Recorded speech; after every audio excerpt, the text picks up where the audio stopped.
Hi, everybody. Welcome back to Pax Unplugged 2025. We are here with Cassie Mothwin, TTRPG creator, and other things, illustrator, writer, blogger. Lot of hats, too few heads.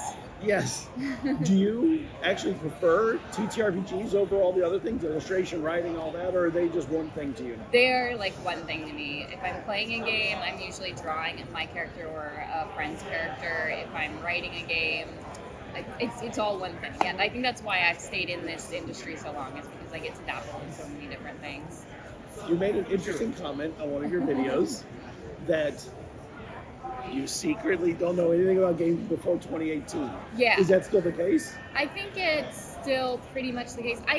I was exaggerating a little bit. I know quite a bit about games prior to 2018. I just haven't played a lot of them. A lot of the stuff I've played is newer. It's from new up-and-coming creators. And I think it's easier for me to jump into new and up-and-coming creators because I don't have the baggage of a lot of other stuff. Not that other stuff is baggage, I'm just using that term mostly. But I've done some studying since then. I wouldn't say you can ask me about... I think it's 13th Age is a popular game. Couldn't ask me about any other rules, but I know it's out there. Yeah. There's a few other games that I know are out there and they exist and they have heavy fan bases. So I do want to get into like maybe playing not full campaigns, but just exploring them at some point just to see what made them so prolific during their time. But I really just like the new stuff and seeing what other people are coming out with. I like the hype machine, unfortunately. So You do. I rarely hear anyone say they like the hype machine. Yeah, I buy into it. Unfortunately, it's really easy to make me excited for something if I see somebody else excited for something.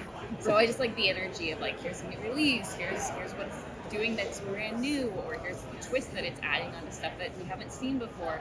I just really like that energy versus let's all sit at the table and roll dice. It's, kind of more in the same situation. So I really like the new stuff, the unconventional stuff.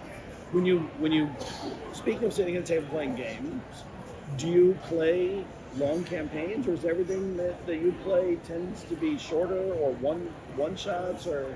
It's a good mix. So I just wrapped up a campaign that was 5 years long. And before that, I did a 2-year campaign. But I played a lot of one-shots and a lot of like smaller 3 to 4 week games in between there at the same time. What was the 5-year campaign? It was Curse of Strahd.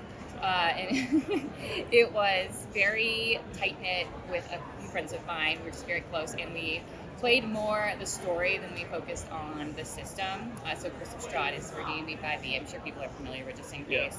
And I mean, we have like pages and pages and pages of fan fiction. I want to say like 500 pages probably of just inner fic of all that nobody else will ever read or understand the context of. Like, that's just how much we loved it. But then like I said, I've also played smaller games where we've only played 3 or 4 sessions, and we also do things like that. So it's really, my group is just a great group, so we do whatever feels natural.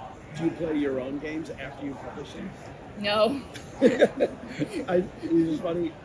All the creators I talk to, once they've done it, they're done with it. They'll go back to it to think about the next thing, but they're not playing their own games. Yeah, I wouldn't say that once I'm done with it, I'm done with it.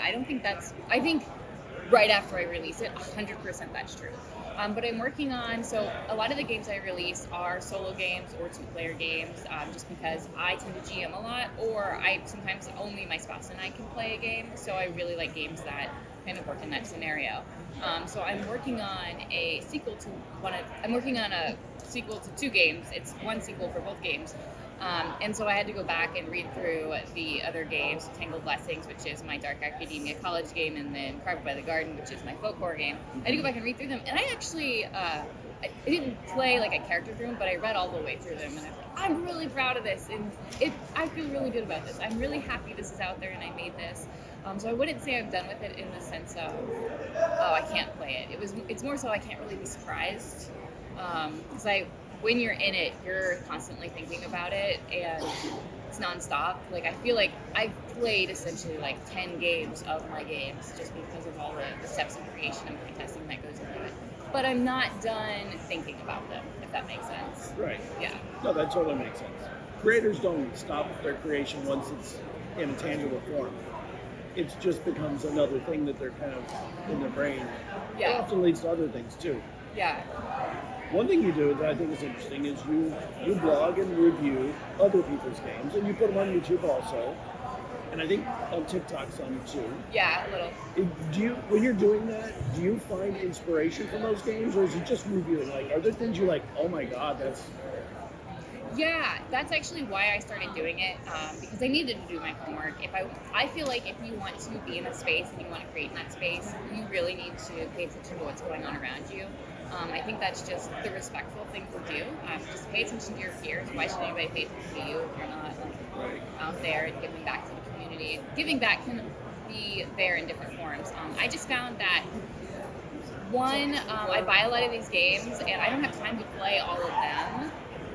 So talking about them in some form gets me to read it, gets me to engage with the text versus having it sit on my shelf. And two, like actually talking about it makes me think about it versus just flipping through it and putting it back on my shelf. So I have gained a lot of information and I've learned a lot just from flipping through different games. Because I'll pick up games to publish or to make a video about or to talk about or to just like get inspiration from. I know it's something I'll never play because of just what I'm interested in at the table, but that doesn't mean it isn't an interesting text or art in and of itself. I do believe that reading a game counts as playing a game, even if you aren't engaging in the rules the way it wants. And I would say I've received so much enjoyment just out of reading a game and imagining how it could play out, even if I don't actually play. And I think that's true for a lot of people in a lot of different ways. We buy stuff to tell ourselves a story about ourselves. So we might buy sunglasses, and we buy these sunglasses not because we necessarily need sunglasses, but we see ourselves being outside all summer and wanting that protection from the sun. But we don't just see ourselves being outside, we see ourselves maybe playing soccer or watching a game. Like, we see all these events that could happen because we're buying these sunglasses where we will be happy. And I think the same thing happens with games. Tabletop RPGs. We buy them because we see the possibility that they hold in the future they could give us. I think that's even more true with tabletop RPGs. Like, it's not going to expire as long as there's not like a house flood or catastrophe or something. Like, it'll still be good in 10, 20 years. It's always going to be there. I feel you're inventing a new journaling game as we speak about what the things we tell ourselves. Yeah. In all of your reviews, have you found anything that you just fell in love with, or either a mechanic or a narrative that was something you came out of just a very unexpected thing outside of your own? Of course you love your own. No. I won't brag about myself. It's very hard to anyway. I have fallen in love with so many mechanics. It's hard to pull one out of my brain, especially since we are on the second day of Pax and I'm a little sleep deprived.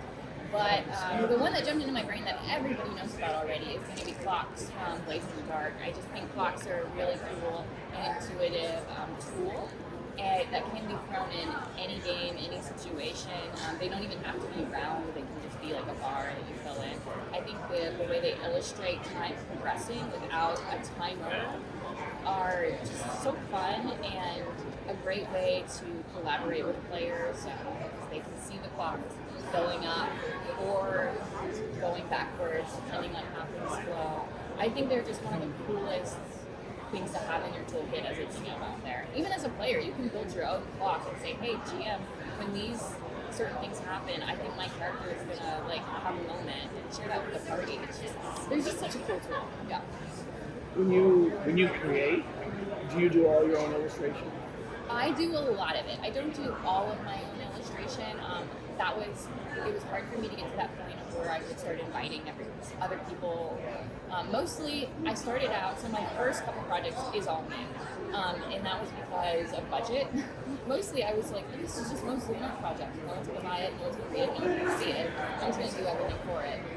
And then it became moderately successful, and I was able to invest more and more as things continue. I really enjoy the art process, though, and I don't know if for better or for worse, I don't know if I'm ever going to be able to let go of all of it.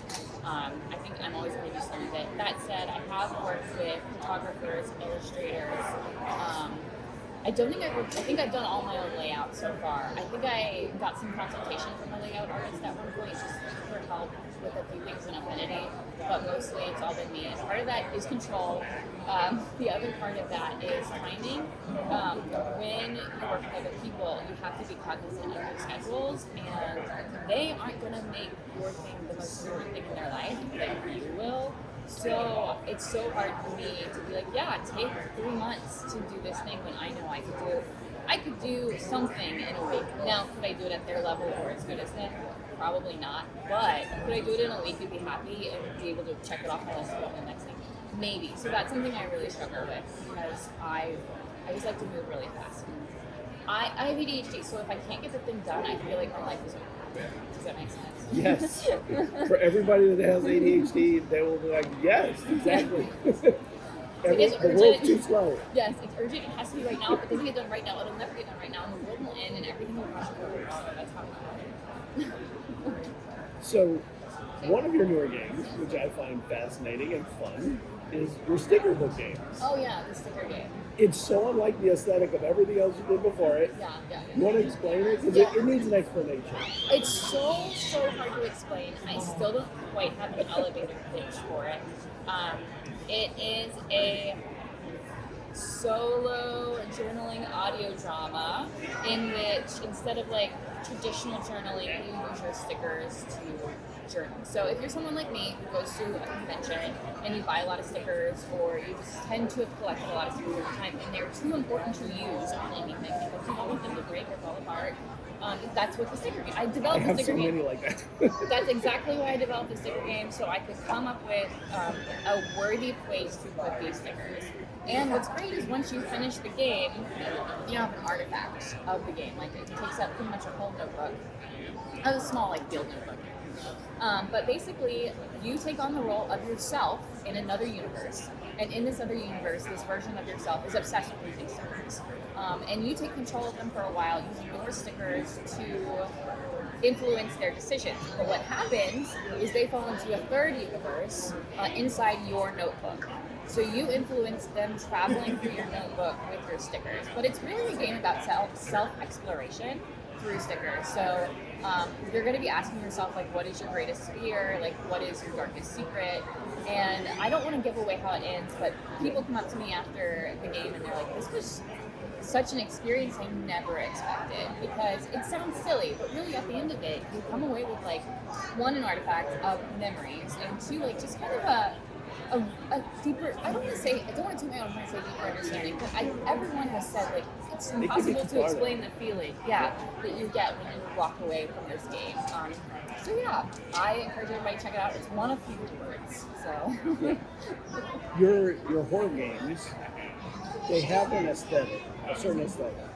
Is that because your mind has a certain aesthetic when you do horror, that you want to feel like they're connected to each other in some way, or what? I think I think they feel that way because I'm the one writing and doing the illustrating for them, and I tend to really enjoy gothic horror and folk horror, and I think those things blend together pretty easily. So I think the aesthetics are just like an extension of my interests and what I think is beautiful in the grotesque.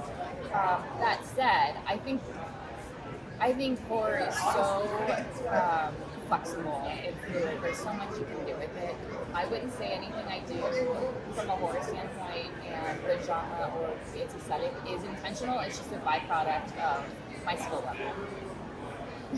Who comes up? Okay, there is another aspect to your work that I find beautiful. The writing is beautiful. Thank you. But your names for your games are so evocative. Thank you. And it is, every time I see one, I've funded a few. Yeah. I'm sold on the damn name. I don't even get to I see the name, I see the cover, and I don't even know what's inside. I don't even need to care. I love So that. what Thank is you. it about your names? How do you do that? How do you come across them? Do you have a process? Yeah, so I think I'll just give the names so we can go through the context. So we've got What for Good Roots, Clean Spirit, the sticker game. I don't love that title, but I couldn't figure out a different one. Tangled Blessings, Tangled Blessings, Echoes of Lost Electives, and then we have Carved by the Dark. The one I'm most proudest of is Tangled Blessings, Echoes of Lost Electives. I think that's so evocative and just like tells you everything you need to know. So I spend so long on the titles. I usually have a pen and paper and I just write out a bunch of words. I circle words, I sleep on it. I go on a walk and I say things. It's so embarrassing how much time I spend on titles because I walk and I say them out loud. I think about how they'll read in marketing copy. A lot of people in art will tell you that really shouldn't be a priority, but listen, like especially when Twitter was my big place for promotion, I had limited characters. I had to figure out how can I sell this in like 250 characters. It's got to keep the title short and snappy. It's got to be something memorable. So there's different schools of thought in approaching a title from a creator standpoint. Like just choose something that's fun and represents the game. I lean more into the choose something that's search engine optimization friendly, that can roll off the tongue, that describes the game, that's unique.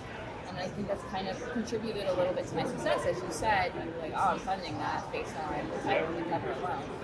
So I do give a lot of time to those aspects because they're my first impression. So I want to gain attention where I can. So I spend a lot of time on it, and then I also ask people what they think. And sometimes the art plays a role too. If I've chosen a title and I feel like what I'm thinking of for the cover, they aren't working together, I need to go back to the drawing board on something. I either need to come up with a new cover or I need to come up with a new title. Yeah, I think words are magic. And you, I guess you're a word witch, I would say. You should, based on what you just said, you should check out Necronautilus by Adam Bass of World Champ Games. Your words are spells in that game. It's very cool. I love that. It's very I will cool. check it out. Yeah. So 2023, big year. Yeah. You blew up in the industry for the first time when you won awards, including best new creator. Rising Star, creator, right? Yeah. So has anything changed since then? Did that have any effect on you after 2020? Obviously 2023 it had a lot of effect.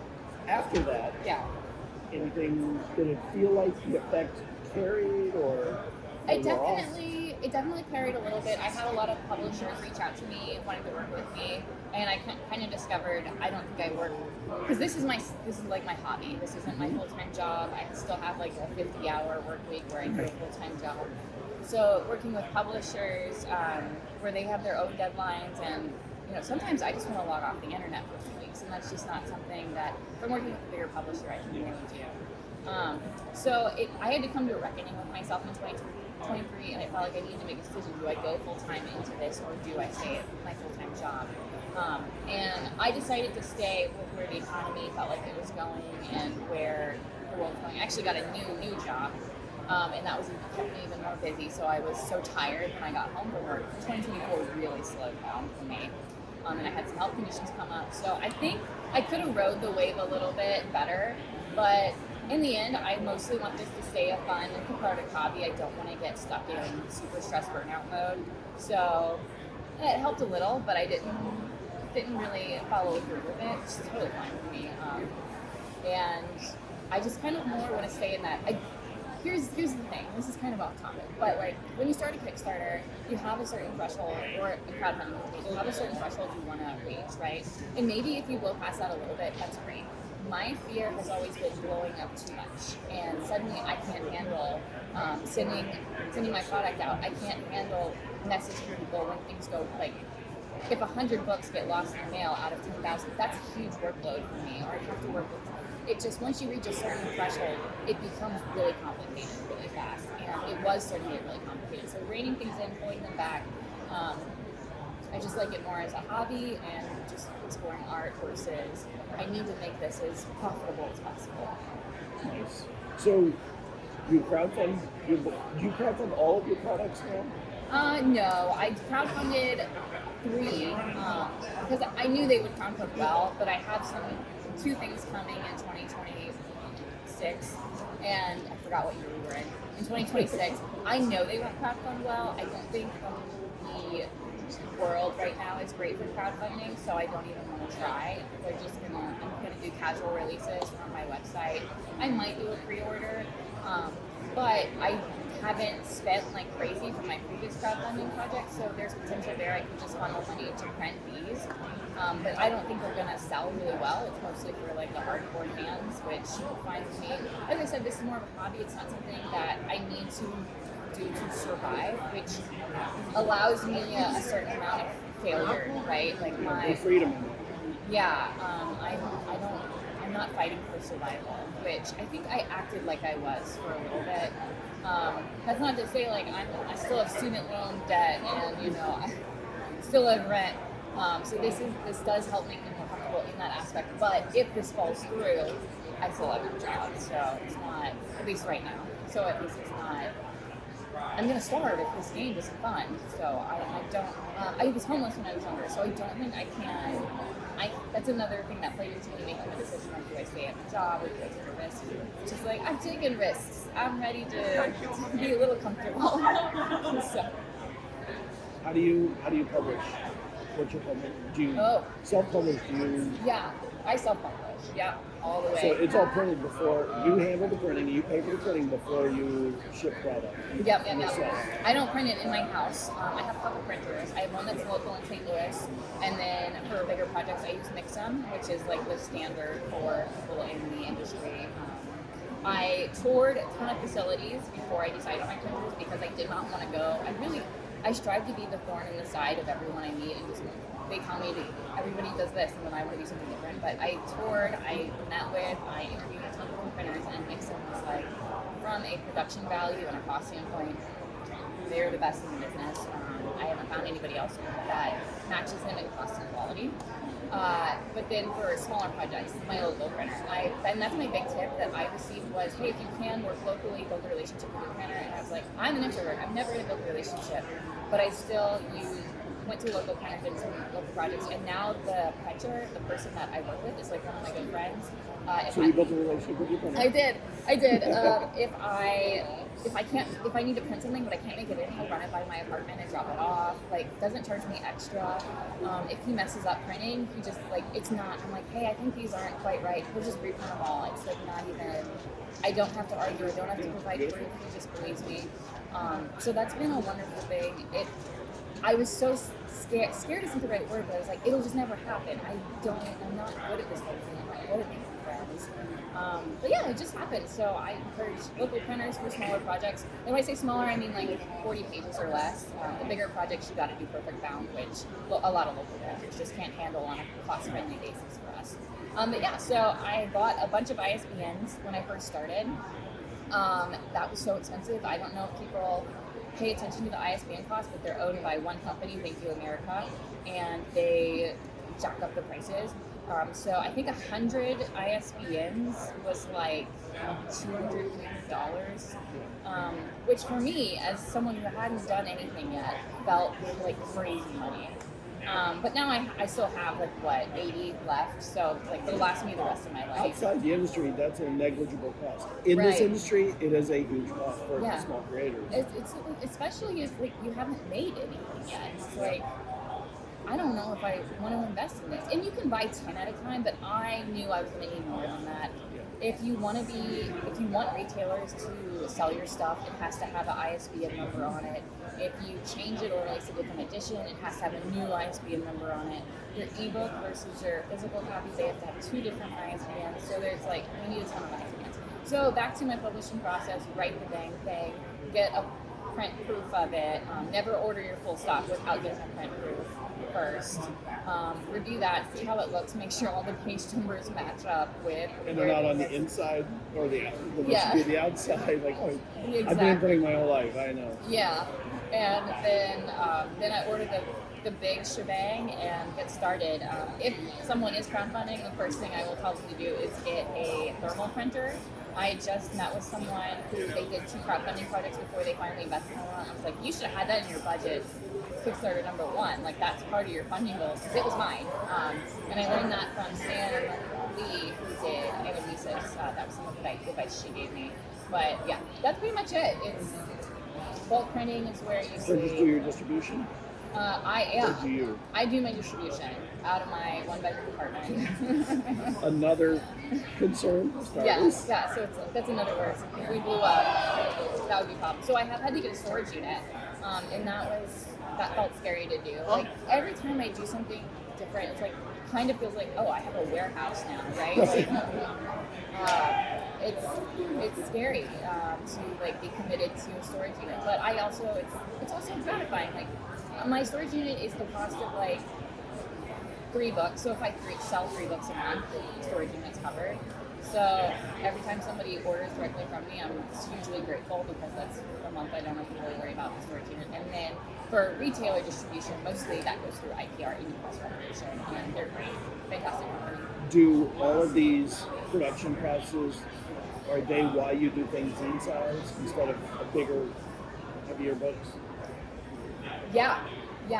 I have made one thicker book. I think it's like 240 pages total, and I think that's the max of what I'll do. Mostly from a usability standpoint, I think bigger books to make them usable, it's going to cost a lot more, and that's because you want to hold it open. You want to be able, there's just a usability factor where if it's thicker, it'll be harder to hold it open and all that type of thing. So multi-volumes would be my approach. If I need to do something bigger than that. Nice. Okay, I watched some of your videos. I didn't know your voice at the time, and I was like, I bet she does her own voiceovers. So it sounds like you do your own voiceovers. Yeah. So do you do the video editing too? Yeah. So like I said, lots of once hats, again, one head. You have to control all of that too. Yeah. Are you happy with your videos? A lot of people who are in like writing stuff hate their videos. I don't know. Are you someone who likes or hates your videos? Depends on the day. I like some of my videos. One video I put out is my actual play of The Wretched. And I think I did a phenomenal job on editing that and putting that together. Like, I learned so much. I was using After Effects. Like, these are things that are way out of my wheelhouse. So I'm really proud of what I did with that, and I think I did a great job. My most recent stuff I don't think is very good. And part of that is my equipment setup. I've recently got a new equipment set up, so it'll hopefully be better. But I moved. There was a whole situation. I haven't figured out this stuff yet. But yeah, I do my own voiceovers. I do my own editing. I don't like editing. I hate editing. I think it's so boring. That's the mantra of everybody in this industry. I've already filmed the video, and now I've got to listen to it and watch it 2 or 3 more times. And then, because I tend to be a perfectionist, it's like, well, what if I tried this whole new thing that I have no idea how to do? And spend 3 or 5 more hours watching the video some more. So yeah, I don't love it. I don't produce enough videos to justify the process, but I'm happy to have a catalog of reviews and episodes, and I don't want to abandon it. I want to keep doing it because I think there's just not a lot of people out there talking about smaller games, and that's why I started doing it. There's a lot of cool games out there, and even if only 5 people watch a video, that's 5 people that might never ever heard of this game, and that feels valuable. Yeah. So you like to run solo. Is there anybody out there you would like to collaborate with on something? Oh, so many people. There's so many people I would like to collaborate with. My biggest fear is that they would be working with me because of my ADHD. Because I am super intense when I'm excited about the project and when I'm in the project. And I've tried to collaborate with people before, and it just sort of like fell apart as life took over, and they were like, oh, I can do this in 4 weeks. And I was like, well, in 4 weeks I'm going to be doing it. So there is that complicated piece. So for me, collaboration looks more like us working independently, like me paying you to work on something that I directed you to versus us partnering together. Just because I think the partnership, I think I will just be a failure at that. I just don't think I'll be a very good partner, and I think I'll fail to deliver and just be responsible. So I'm hesitant to explore anything like that. I just don't want to disappoint anybody. Do you read your own reviews?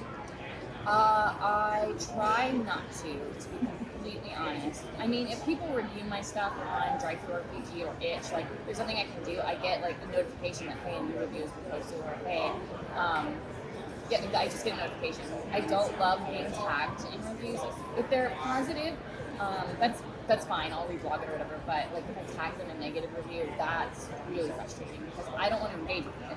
It's a couple things. One, like engaging, I shouldn't. There's a whole like ethos around engaging with reviews and creators. Creators really shouldn't engage with reviews because that creates a culture where people who are reviewing will feel like, well, I can't say anything because they'll see this or they might come to defend themselves, and it's just not appropriate.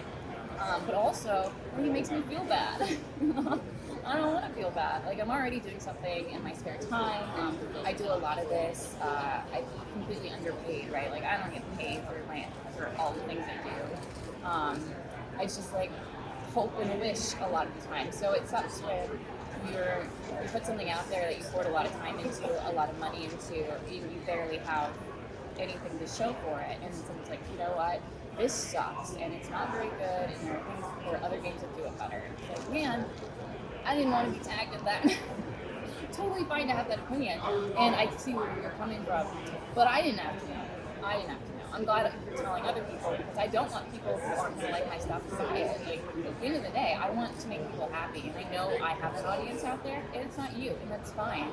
And I'm glad you're telling people, and I try to tell people that too when they buy my game. Like, this game isn't for you. If you like super mechanical games, if you want a really in-depth character builder, you're not gonna like my game. Like, one of the things I saw on your post, you say who will like it and who will not like it. Yeah. And I thought that was a really interesting take to put. I want to be completely honest, from the get-go. And but yeah, that's how I feel about it. I try not to read reviews if they're positive. I'm happy to reblog, repost, because that's the other thing is it's like I'm in this weird space of like influencer and content creator, so it's like I have community I can share to. So it's a weird thing to navigate, right? Because we're so niche. We're already so niche. So it feels weird to share reviews. So look at this amazing positive review. But at the same time, if I share that review, maybe people will follow that creator and go look at the reviews if they post it for other stuff. So and then I also tend to share reviews of games all over the place. So I think I said a lot to say sometimes. Do people reach out to you to hire you to do their art or do writing on their products more? They do, yeah. I get a lot of inquiries. I'm just saying no a lot because I don't, like I said, this is my hobby. And if I have time, I want to use it on my own projects, so doing my own art, doing my own writing. And it sucks because I turned down some really great, cool creators that I would love to work with, and it's just, I know that if I work on their project, I will either burn out or just get really stressed. One project I'm really happy to have been involved in was Project Triangle by Haunted Table Games. It's an incredible Triangle Agency. I'm getting ready to run it. Oh, yeah. I'm running it in 2 weeks. Cool. Oh my gosh, I would love to hear how it goes. And I interviewed Caleb. Caleb's amazing. Yeah, so I worked with Caleb.